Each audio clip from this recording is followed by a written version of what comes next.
we're in this for the long term, and we have to have an eye on the evolution of our profession and industry and where it's going. And we talk to our clients about that, and clients really appreciate this. Our clients are with us for 20, 30 years. I think they want to know that our finger's on the pulse about what's going on. We're not going to just stand there and sit there and accept stuff. We have to be part of a movement that takes this profession forward. Welcome to episode 61 of the Innovating Advice Show. I'm joined once again by Dan Haylett, a life-centered financial planner at TFP Financial Planning in the UK. Dan was first on episode 52, where we took a deep dive into how TFP has structured their fees and service offerings, moving from traditional percentage charges to flat fees. In this episode, Dan shares how they took their clients on that journey to the new fee and service models, including the conversations they had with clients where fees both went up and went down, and advice for those looking to make a similar transition in their business. Dan also gives us a full look into the financial coaching program he's just launched to provide accessible and affordable coaching to all. And in true transparent Dan style, he walks us through exactly what it looks like, timelines, and cost, providing a great model for other advisors to adopt. And finally, we chat about the ridiculous concept of retirement in its current form and why we need to change the conversations with clients around retirement. Links, show notes, and timestamps at innovatingadvice.com or directly through the link below.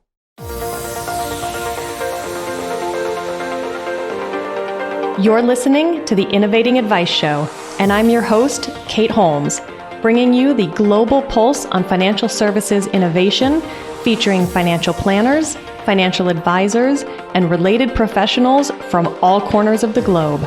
Let's dive in. Hi, Dan. Welcome back to the show. Thank you very much. Delighted to be back.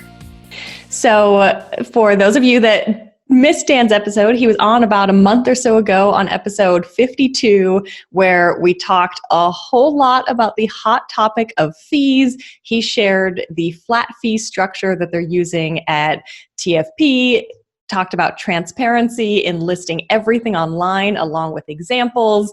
And we had such a great conversation around all of that. There were a few things we didn't get to. So I wanted to bring Dan back on the show to make sure we covered all those important topics. And one of them is around how you transitioned clients to this new fee model, because that's something people are struggling with, is this desire to shift fees. But then it's the question of how do you bring clients along that journey? Yeah, it's probably the greatest question out of all of this, and it's there's no magical answer. I think there's a realization that it's one of those things that you have to do. It's not an en masse thing. It's a on review or in a one-to-one environment with a client, and so we've transitioned very much on that. It's not we're moving from A to B. We explain to the client exactly why we're doing it, explain to them the evolution of our business model, and the evolution of financial planning and advice generally.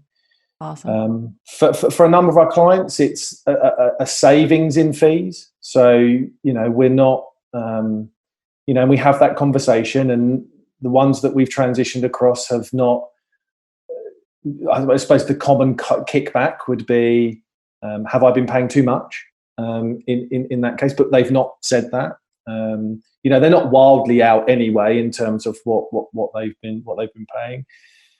Some clients have gone up in terms of the fee, but again, it's the conversation about what we're providing for them, what we have been providing. The service is enhanced since those conversations we had originally.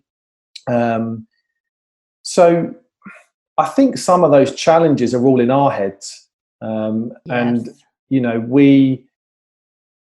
I don't think we give potentially ourselves enough credit in terms of the feeling, goodwill, the job, the service that we provide our clients. Our clients are with us because they trust us, they like us, they want to work with us. and they want to be part of our business. So they fully understand that things move on and that businesses grow and industries and professions change. Yeah. So I think a lot of it is in our heads, and we sometimes are quite, we're quite hesitant to make changes because we think the clients are going to kick up. And we had this conversation internally. What do our clients are going to think? But we haven't had the challenges at all that we thought we would that we thought we would have. So my advice, if you're transitioning, is to just do it and to have those conversations with a client, but be absolutely understanding about the service that you are providing. And I think that's actually that is the one thing we made sure that we had nailed down. It's the service that we are going to provide them, the way that we're providing it to them, what we do, recapping what we've done for them, but be really, really focused on what you're providing them and the fee you're charging for them, for that. And I just think all clients will be accepting of that. They have in our circumstance. And do you know what? In the harshest possible term, if they're not, then maybe they weren't right for you in the first place. So yeah, totally agree. Well, what a testament to you and what you've all built at TFP, that you've got those clients that are with you on that journey and do want to stay. And that's, such a powerful thing to create. And it's fantastic to hear that you haven't had any pushback. One of the things, I want to understand is, so did you go from an assets under management model to this flat fee structure? It's been a gradual process. So percentage charges for everything, and so percentage charges for initial work, and then percentage charges for ongoing work based on assets. Yep. And the first thing that we got rid of 5 or 6 years ago was the percentage charging for initial work. So the initial work has been a fixed fee, kind of a project fee effectively, for what we're going to do for the clients for 4 or 5 years. Yep. So clients have been used to paying a fixed fee for that. So we moved away from upfront percentage charging based on wealth. And we done that quite forcefully. There are a number of businesses that I see now, which we might get onto in a bit, that are charging a planning fee, fixed fee for a planning fee, and then still charging a percentage to implement assets. Yep. I'm not a massive fan of that. So we went to a fixed project fee. And then the last bit of the transition over the last 18 months has been fixed fees for all the ongoing work that we do. And that's probably been the most challenging piece, because that traditional ongoing assets under management model is what 95, 96, maybe more % of advisors in the UK are doing. And, that more and more are coming about that are doing fixed fees for everything. And it's so wonderful to see so many businesses that are either launching or transitioning to this model. So that's the journey that we've gone on. It's the fixed fee initial bit was the first piece of the puzzle. Once we're really comfortable with that, now the transition of clients on a one-to-one ongoing basis that we've been doing for the last 12 months, that we continue to do. Not everybody is in this, it's an evolution, like I said, of what we're doing. Not everybody is paying us a fixed fee at the moment that we want them to do. All new clients are, but there's still clients that we're getting to that we are moving them on to the fixed ongoing fee model. And when you started the fixed ongoing, did you start that with new clients to kind of use that as an opportunity to test out the model? Or did you start it with existing clients, still bringing people on with the ongoing AUM model?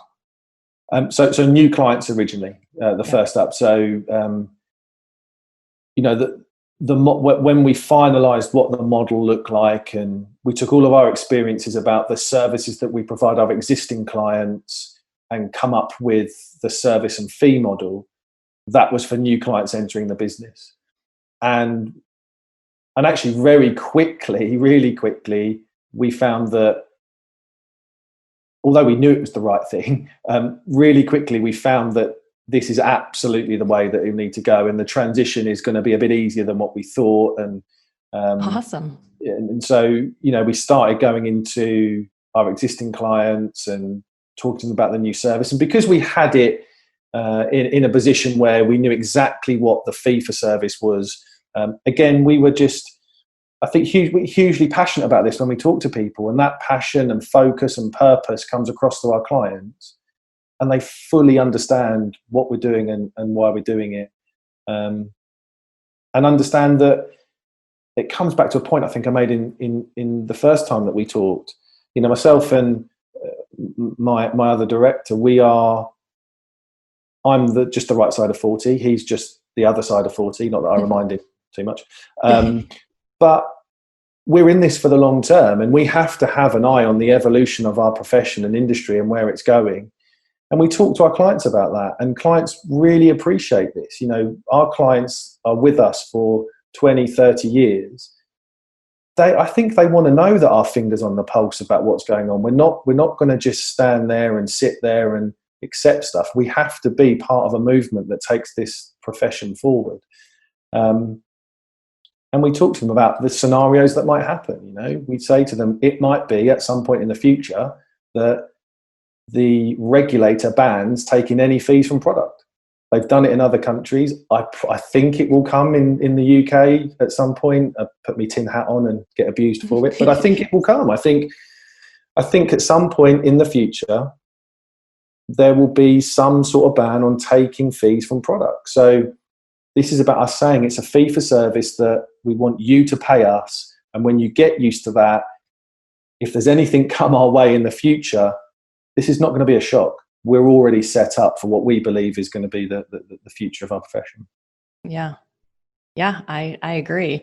And thinking back to sort of starting that with new clients, was there anything that you refined in that process as you did that with new clients, either in the fee model or the language around it, how you communicated it?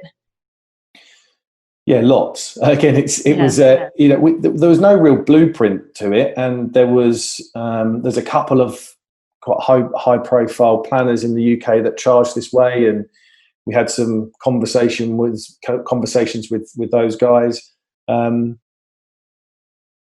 Lots has changed, and the fee has changed a little bit over the last 18 months,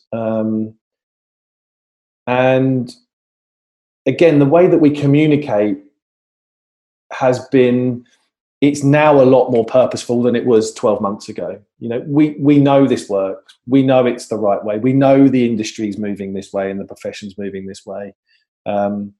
We know clients are becoming more switched on to the fees that they pay. It's more transparent, investment management fees, planning fees. And so the language that we use has definitely changed, but it feels like now that when we first started, we might have been justifying it a little bit. Right. It's new, it's shiny.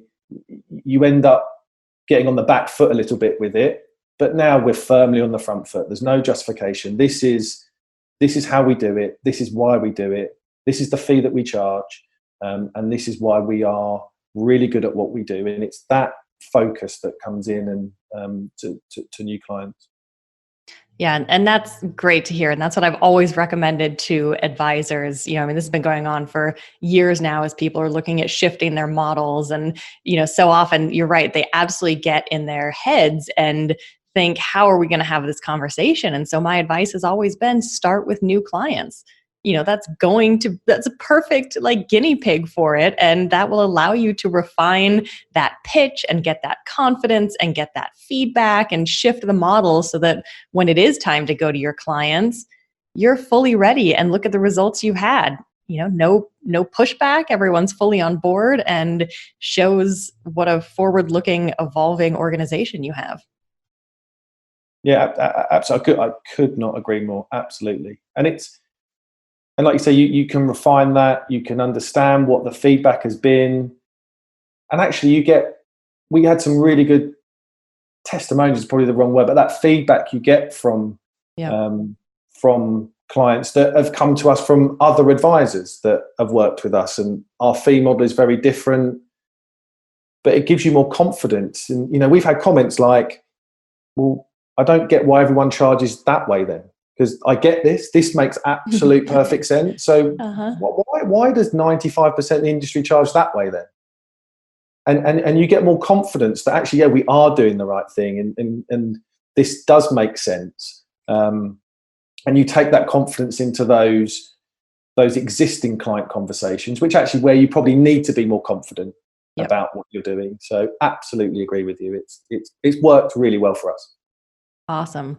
And thinking about that traditional fee model being the assets under management, and we chatted a little about this on the last episode, but one of the biggest challenges is that it makes it completely inaccessible to so many people that don't have, assets to manage. And so, your fee for the flat fee service, it is not accessible to everyone, but you've also taken that challenge and created a way of helping the traditionally underserved.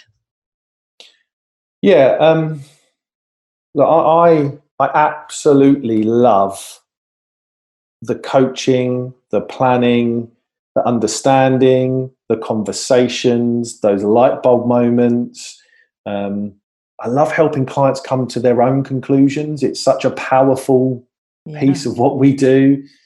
I love having conversations with couples that they've never had before. And all of those things that are just wonderful financial planning, removing anxieties, decluttering pieces, reorganizing thoughts.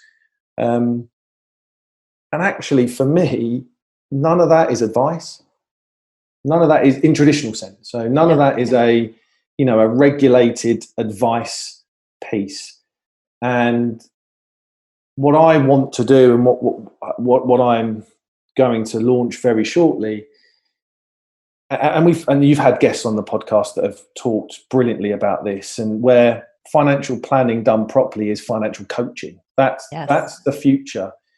And for me, the underserved need financial planning and coaching.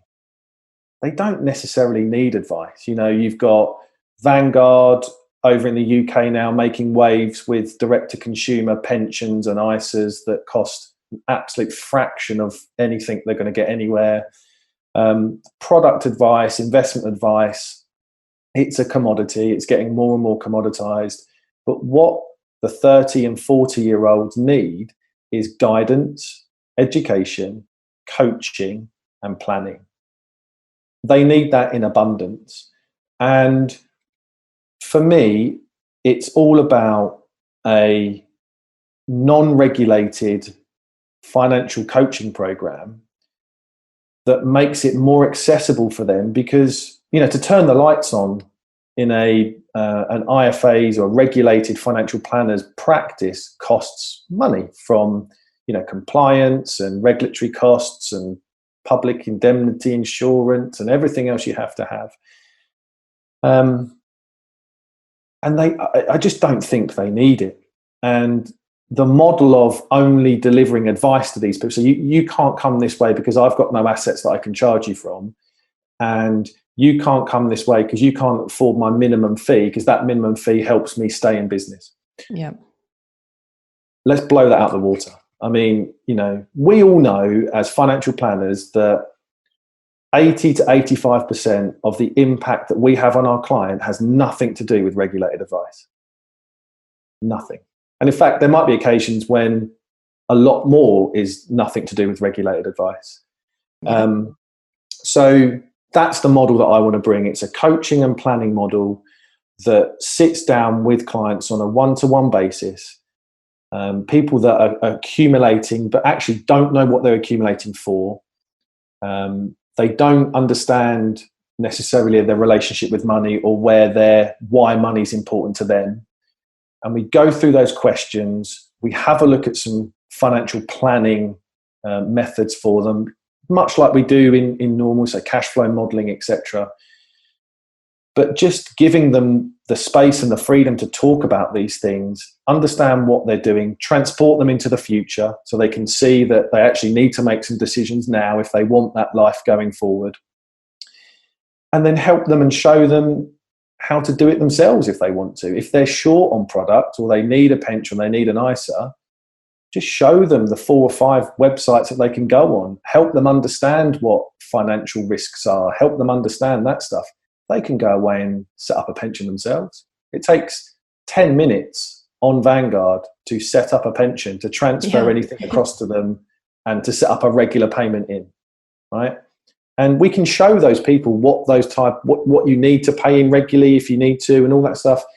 They can go and do that bit themselves, and they don't need to pay, the fees that would warrant regulated advice. So, yeah, I think this advice gap piece has been rumbling for ages, and I just think we've been looking at it wrong, because we've been looking at it through a very traditional mindset where advice has to be the end product. Advice is the be all and end all, and advice isn't the future at all.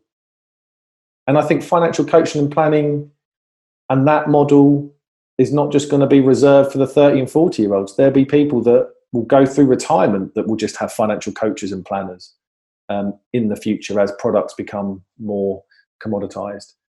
So I think it's hugely important. And that to me is how we plug the advice gap. Give people the opportunity to be heard, give people the opportunity to be sit down, but instead of costing £3,500–4,000, it can cost them £750 because they're just paying for your time. They're paying for, and with the way things are now, Kate, you're in Las Vegas, I'm in rainy Essex. This can be done remote. There's no overheads. There's no need for this to be office based at all. This is it's a wonderful opportunity for us as financial planners and coaches to take that model and take it into the underserved, because it doesn't always have to end with advice. Yeah. And Dan, you're not just talking about it and preaching about it and pulling numbers out of the air. This is coming from, you've actually just launched this lower cost financial coaching program. Yeah. So, put together a sister company to TFP called Wealth and Wellbeing. And that comes from a place of, I think, and we might get onto this with retirement, but financial well-being, and you've had guests on here from the UK as well, and talking about well-being and financial well-being and financial anxieties are huge. And I think for people in their 30s and 40s, that financial well-being is hugely important for them. So having a service that they can go to where they can talk about these things and get their well-being in order. And I always talk about finances being that little chirpy, annoying person sitting on your shoulder that just that is constantly there, because unless you do something about it, or you understand where you're heading to, or why these things need to be done, then it doesn't go away. So so Wealth and Wellbeing has been launched. A financial coaching program has been put together, and delighted to have launched that very, very recently. And we'll be making more noise and more waves about that as we go on. And I've taken a few people through the coaching program as test cases, and it's been fantastic. It's been hugely well received. Comments like, I would never have got access to this. I never thought I could get access to this. I thought I needed £300,000–400,000 in pension funds before I could even speak to someone like you. And it's quite a sad reality for our profession that if the public think about us like that. So I'm delighted to have launched it, and I can't wait to get those the experiences out to people that I think truly need it. Yeah, absolutely. And so £750. So what does that include? What does the coaching program look like? Yeah, so it's going to be 6 meetings that takes people all the way through a kind of traditional fact-finding, data-gathering exercise, but not quite like what we've known before in a regulated world, but find out more about them. And then going through a values and goals exercise, so setting the foundations with them, all face-to-face or Zoom-to-Zoom meetings, and really understanding their whys, their values, why is money important to them, what do they want to do with it, what are they looking to achieve, really building that foundation with them and trying to open their eyes up to start to think about those things and encourage those conversations between each other. Once we've done that, you go into some cash flow modeling and you start talking about, well, this is your situation now and this is what you're doing and this is where your shortfalls are, and how do you feel about that, and what's really important to you over the next 12 months and 2 years. I think what I found going through this is about trying to keep things a bit shorter for people. So, saying to someone in their 30s that you need to plan for when you're 60 is quite a challenge. Yeah. But actually, they've got shorter term concerns. There's lots of transitions for people in their 30s and 40s. So career challenges, career transition, children, those kind of things that happen. So this is kind of mapping all of those out. And then going into some education. So then we have another meeting. So we talk about, and I would ascertain their levels of knowledge around this stuff. But talk about risk, talk about products, talk about investments, just to kind of have a really good open discussion about where that lies. Introduce to them the different types of products that they could go into and why and how and what. Then we do some final planning. So then we kind of sit down and we go through, well, look, this is kind of some of the realities that we've been talking about. Create a 1-page plan for them that has 3, 6, and 12-month action points on it. And then have a final wrap-up meeting that they then kind of go away and say, look, these are the things you need to do over the next 3, 4, 5 months to make sure that you get that momentum going. And then and kind of what I've done is when they've gone away, they have a real clear understanding about what they need to do. And then the biggest thing for me is about this ongoing piece. So for me, it's saying that we need to review this, but you don't need to pay me a monthly fee to do it. When you want to review it, it is £100 to sit down with me for, I don't care how long it takes. It's 100 to sit down, and we'll sit down and we'll review and we'll go through. But we should sit down once a year minimum, but ideally 2 or 3 times a year. And if you've got some quite crucial action points that you need to deliver on, and it might be where you haven't got a will, or your power of attorneys are not in place, or you said that you really desperately want to set a pension up and you want to do it. Well, look, let's catch up in 3 months' time, because I want to hold you accountable to this, because that's what a good coach does. And instead of paying me monthly to do that, you just pay me when we sit down. And then I think people seem a bit more freer about that. It's kind of, I know I'm paying for what I'm getting. And I think that's really important. That's had some really positive feedback about that model. It's kind of, I feel like I can book in a meeting with you, and I know how much it's going to cost, and I know what we're going to talk about, because you know me, you know the situation, you've given me these action points to do in 3 months. So yeah, I don't know whether I explained it great, but that's the kind of process that it will go through. And then will this also be an opportunity to bring in younger planners or junior planners and have them working on this side of the business to get some of that experience before potentially moving on to the more complex clients? For sure. Yeah, I think we've talked about it. I think, for us, bringing in financial planners in the future, we would want their grounding to be in coaching and planning rather than kind of technical knowledge and spreadsheets and numbers.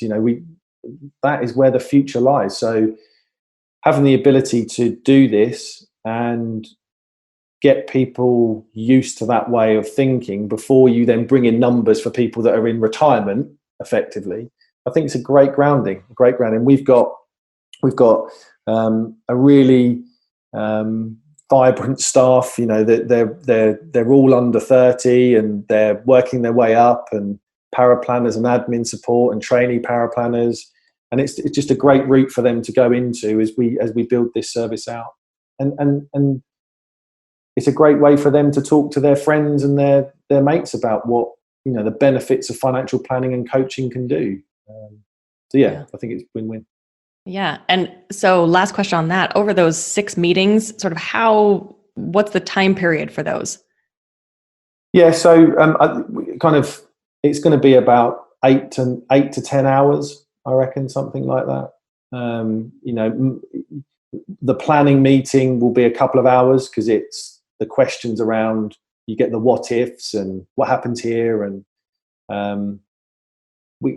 I also quite like sending them. So the first meeting, they have a bit of homework to do. So fill out some stuff for me and sit down together as a couple and answer the question, why is money important to me? And answer those questions together.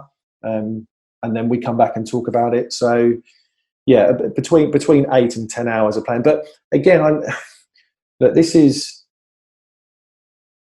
don't want to be too prescriptive to where this goes. It's, right, it's 9 o'clock, you've got an hour, go, that type of thing. I don't want people to feel like that. So it kind of takes as long as it takes. But if I'm good at my job, then, and it shouldn't take that long, if that makes sense. Yeah. We should be able to get through it. But if they want to talk and I've got a really good open question for them and I'm getting great value and they're getting great value out of this, then it carries on. So there's no prescriptive to it. And I think that's really important. I love that. And then all 6 meetings, does that happen over a couple of months? Yeah. So it's a 10-week process, ideally. I think and I get this with the retirement planning that we do, sometimes momentum's the biggest thing that we have on our side, and if we lose it with clients, it can really take a bit of a dive. So particularly with people that are exploring this potentially for the first time, momentum needs to stay up. They need to stay energized. They need to stay on top of it. If I've got them in a place that they're ready to take action, I need to damn well make sure they take action, because if they don't, then we all know as human beings, we take the path of least resistance, and logging on at 8 o'clock to do something isn't always the thing that we want to do at night. But so, it's a week gap between meetings and a 2-week gap between a couple of them to give them the opportunity to digest what was talked about and understand and get in the rhythm and get in the mental space to do that. So, because we do delve quite deep in this, and asking people's values and asking people's pasts and their relationships and why they feel like that, it does open up stuff that they need to just get comfortable with. But momentum's such a key when it comes to that initial bit of financial planning, keeping the energy high, keeping the momentum going, keeping the actions going. It's not I'll see you in a month's time. This is I'll see you next week. And part of what I do with them, and actually I've taken this ethos into the retirement planning side as well, but making sure that we book the next meeting in while we're having this one. Yes. Keep that momentum going. It's right. Here's some action points I want you to consider, and our meeting's in a week, and I'll see you then. And please have them ready because we're going to discuss these. I think it's a really crucial element. So yeah, trying to squeeze that timescale down to keep the momentum going and energy high. Yeah. All right, Dan. So you've mentioned retirement a few times, and TFP's homepage, right on the front there, it says creating extraordinary retirements. But you and I have chatted, and you are not a fan of the word retirement. No, I'd love to put something different, but unfortunately that word is ingrained. And I think if we put something different, then it would probably cause more questions than what it needs to. I hope in my career they come up with a better term for it. But do you have a suggestion? No. I mean, we use financial independence a lot. I mean, that is probably the phrase that replaces it a lot. I don't know what other. I mean, the trouble I have is that the definition of retirement is literally to kind of withdraw, and I get it. I remember my granddad retiring, and he retired on a Friday and literally then sat in a chair in his slippers on the Monday and didn't really move, right? And that's a withdrawal. You withdraw from job, you withdraw from society, you withdraw from any purpose, and you get this secure pension income that comes in, and you just basically live to the bare means that you can. I mean, we've moved on massively from that.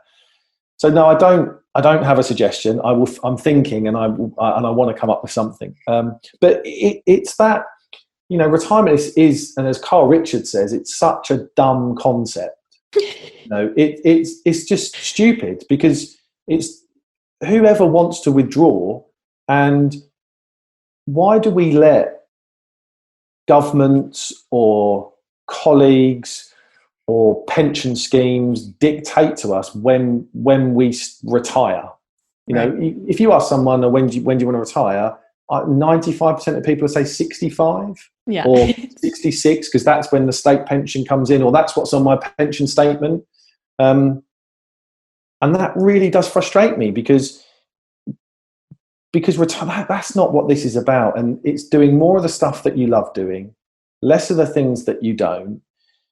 And there's no age or number that suggests that that's what you need, that, you know, that when that happens. And you need to be purposeful in life. And the trouble is, when you kind of retire later, you do end up withdrawing. And it's so ingrained, and parents have a massive influence on us. And you know, I see clients coming through now saying, "Oh, my parents retired at 65, and they did this and did that." And actually, it's influencing them that they don't want to do that. They don't want to be retiring then and just kind of withering away. So, yeah, I'm not a massive fan. We use, you know, financial independence, but even then, I don't think you need to be financially independent to, you know, do more of the things that you love doing and less of the things that you don't. My biggest passion, and I've seen the good and the bad side of this, is that spending window. So why I don't like retirement is because if we take it in traditional sense, you'll miss out on your best years of spending your money on whilst your health is good, whilst you've got time on your side. You know, between the ages of 50 and 65, that's when you should be front loading your spending. One of my clients said, "You've helped me front load the fun." And that's what we talk to people about. Don't wait for an age. If you can facilitate ways of spending your money, getting time back on your side, that has to be what this is all about. And if you can do that at 45 or 55 or 60, then you have to do it. But people need confidence and the comfort that they can achieve that and do that. And that's where I think our main job as retirement planning specialists and retirement planning planners sits. That has to, we have to encourage our clients to spend their money whilst their health is good. And that's why retirement is just the dumbest thing in the world. Don't wait for someone to tell you that you can do something. Do it. Absolutely do it. Yeah, and there's a great quote by my friend Margarita Chang, who's a CFP professional here in the US. And she says, people often spend their health to gain wealth and then spend their wealth to regain their health. Phenomenal. And that just that sits with me, and it keeps coming back, and it's so true and powerful. And we see it, don't we? And I think I try and use those experiences that we see with people that delay and delay and delay, and you know, you hear of people, and we get one shot at this, and that, you know, the life is not a rehearsal, and health and wealth together. And you know, I wrote something earlier on, late last year, about the window of spending opportunity that I've just talked about. And I say to clients, the reality is you hit early 70s and you're going to slow down. You're going to slow down. You're not going to sit on a plane for 24 hours. You're not going to go on that cruise. You know, that's the reality. I mean, you might, but you hit mid 70s and it really does slow down. So don't wait to do this stuff, and you know, don't wait to do it. And I think that's why it's so dumb. And I wish we could take retirement off paperwork and ages off. It puts shackles on people that I just don't think they need, to be able to enjoy the life that they should have. And really, we should all want to strive to do more of the things that we love and less of the things that we don't. And then when we hit a time in retirement, and I think that's the key thing for me, it's time. What a retirement will give you is the time to do it. And we should all be in a position as financial planners to take that privileged position that we have to show our clients that they can absolutely utilize their time to its fullest capacity. Yeah. Love it. Dan, thank you so much. Thanks for all the inspiration and actionable advice. And like I said, these are conversations that I, am a part of with other advisors and I see happening. So thank you for just being so open about your process, about, what's worked and what hasn't worked, and advice to other planners. Any final words? Oh no, I think as I think I said in at the end of the last one, this is just, I think we want to evolve. We need to make sure that we are absolutely, and I put kind of leaving our egos at the door, being our client's sidekick, making sure they're the star of their own show, and that's the bit I just want us to, and we are getting there, and just take advantage of that. I said it last time, that real privileged position that we're in, and making sure that the client's the star of their own show, and allowing them to take advantage of their time. I think it's just an amazing opportunity for us to do that. Yeah, well, and that all bared repeating. So thank you. Thanks for being on a second time. And as you continue to roll out this financial coaching program and it evolves and it grows, I can see you coming on the show again, Dan, to keep talking about that. Love to. Thank you, Kate. Thanks, Dan. Thanks for listening to the Innovating Advice Show. I'd love to hear your thoughts, so make sure to connect with me on LinkedIn and shoot me a thought or two. Link to my profile is right below. Stay safe, stay well, and I look forward to hearing from you.